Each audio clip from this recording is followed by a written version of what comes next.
It's Don here from the board. Thanks for coming along and checking out this video. So today I'm going to be talking about one of my latest projects and where it's got to. But before that, I want to have a reiteration of last week's announcement in regards to some bushfire appeals. But before I talk about my one, I want to talk about Dusty Caps. Dusty Caps is one of our local artisan producers here. He does some really amazing encapsulated keycaps. And he's actually told me that he's planning to have a sale on Australia Day to raise funds for a bushfire appeal. So I'm just going to switch over to show his website. So this is Dusty Caps' site, and these are the kinds of keycaps that he does.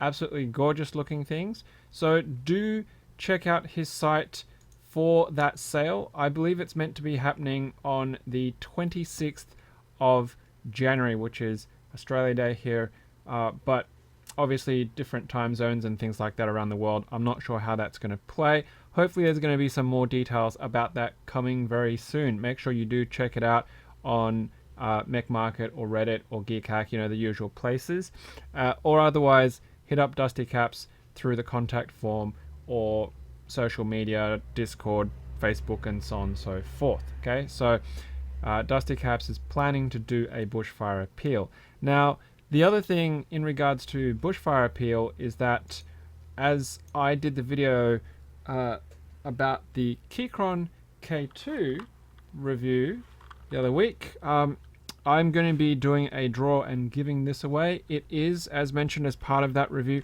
it has been signed by Tay Keyboards himself and of course by me here at the Board Podcast. There is details in a form. Essentially, you just have to make a donation. Doesn't matter if you've made one before or if you want to make a new one or make one for the first time. Have a screen capture or evidence of that against an email. Fill in the form and you will be in the draw to win this keyboard. And I'll also be drawing that at some point, if not at the end of Australia Day as well. So, you know, we've had some really great weather the last couple of days here in Sydney in the East Coast with a lot of rain, which has helped with the bushfires. It hasn't actually put out the bushfires, so much so that there is currently still 75 fires, major fires that they're fighting to keep under control and manage. So, with that out of the way, I want to introduce you to something that I've sort of been showing slightly on Instagram, and this is my latest creation, and this is called the JogPad-D. Now, this silkscreen art, I created it myself by using some images and sort of merging them together and doing some stuff to it. So it's essentially a rotary encoder on the run, having a bit of a jog. Now, it's called the JogPad-D because it relies on a daughterboard for use, and it's the AT12 USB 128. Is that right? What have I got here? AT90. Sorry, it's the AT90 USB 1286. It's an absolute mouthful. It's essentially a Teensy plus 2.0 type of microcontroller. And what I've done with this is I've actually made it so you can have a left hand or a right hand cable entry, and you just have to make sure that you fit the microcontroller the right way round. Okay, it is of course left and right hand in that compatibility. The diodes are all arranged up the top, so if you did want to, because it's starting to be pretty stylish now, have a clear top so you can see your components, and that's definitely an option. Obviously you can cover the whole thing with a plate. Now, the reason why this is called a JogPad is the inspiration for this came about from our Slack group, where somebody was talking about wanting to be able to have a jog wheel, where for video editing purposes or stuff where you can basically spin a dial around.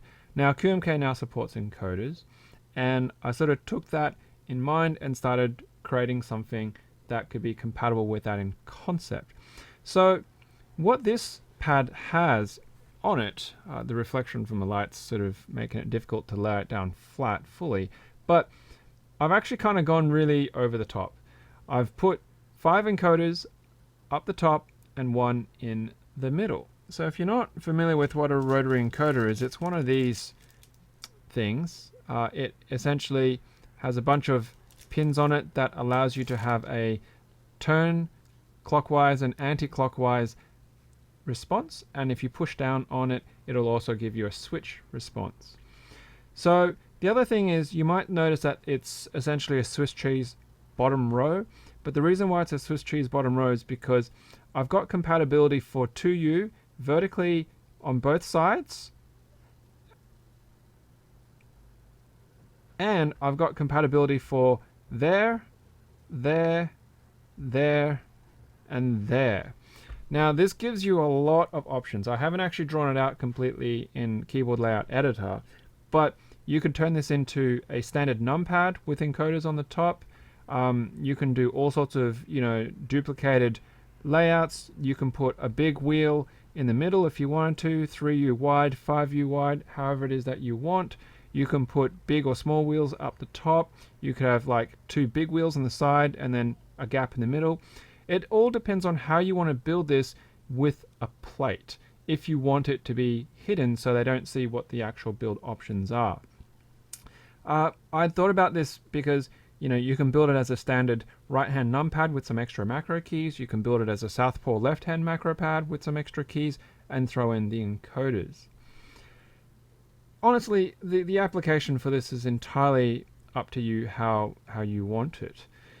I've already developed the QMK for it.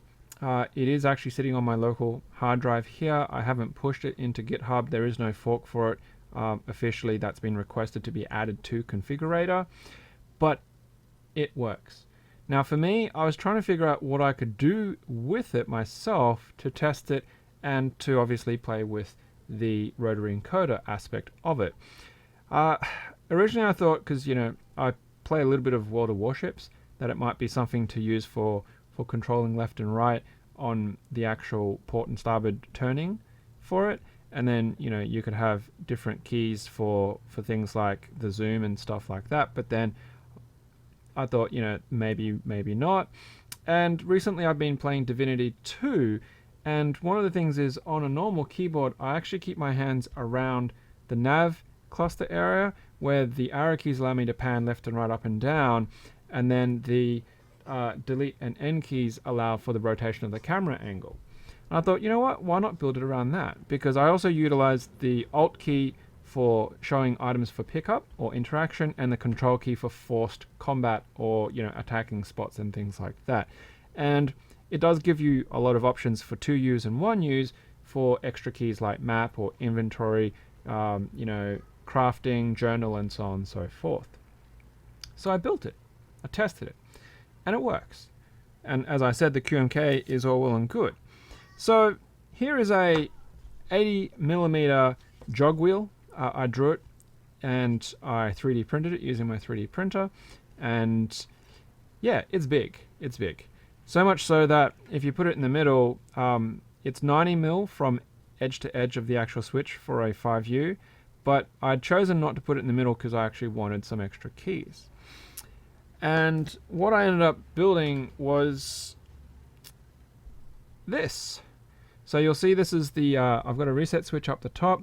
Now, reset switch is not absolutely necessary depending on how you position your controller. I've actually put the controller on top, so the reset switch naturally on it is accessible, but it's easier to just hit that on the end rather than potentially getting stabbed by all the sharp pointy bits of the diode legs, because you'll notice I've actually mounted it straight flush. I have a bit of masking tape as an insulating layer to prevent any potential shorting underneath, and then I just put in diode legs and I soldered that through. You'll notice I've just put some bump-ons on the bottom as well, because it's low enough profile that it doesn't hit the table with any of the bits that poke through.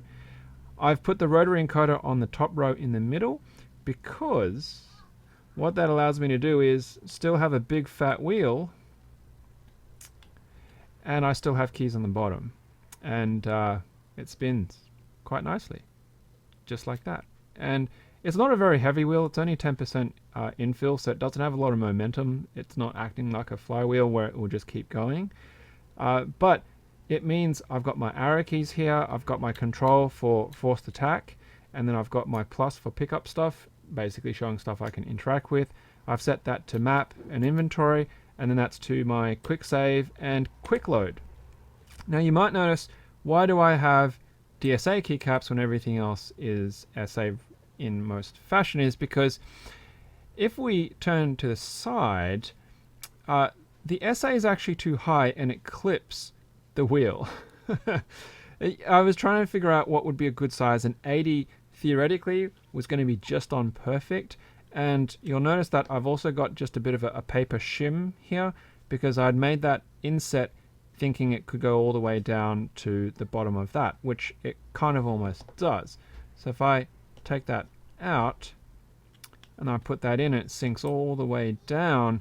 You might have just seen that, but it lines up perfectly with the bottom of the keycap, which is kind of what I was originally thinking of doing if I was going to have a plate. But now it grinds on the keys.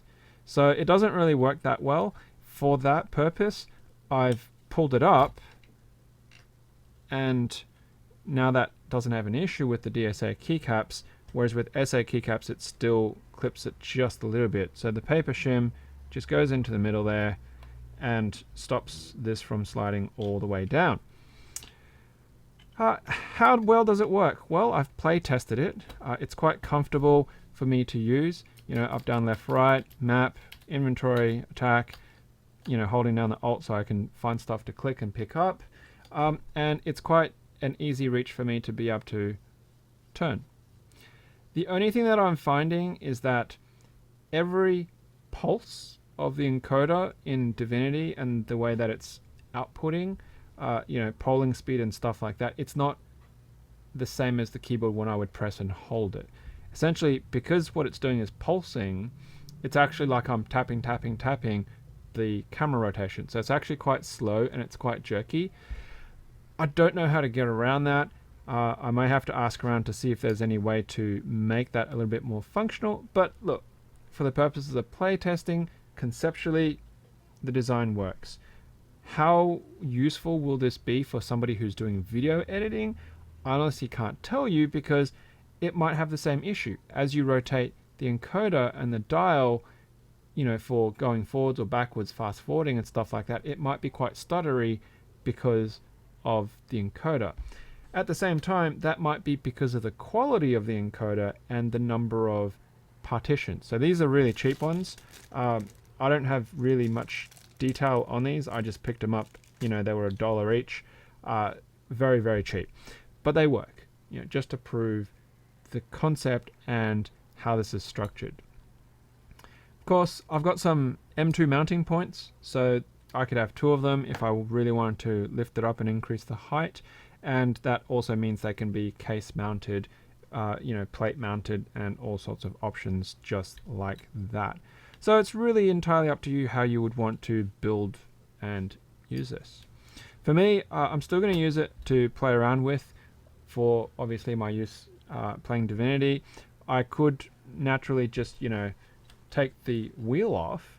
I could solder in some more switches and I could still have my camera rotation, and then I can just add some more keys up above for my actual, you know, map and inventory and journal and all that kind of stuff, because having that there for rotating is actually easier than in the standard keypad, where I would actually be, you know, panning, but then I'd have to reach up to rotate. So it's not a complete loss. It's just not as what I was hoping it could be. So there you have it. There is the JogPad-D for daughterboard.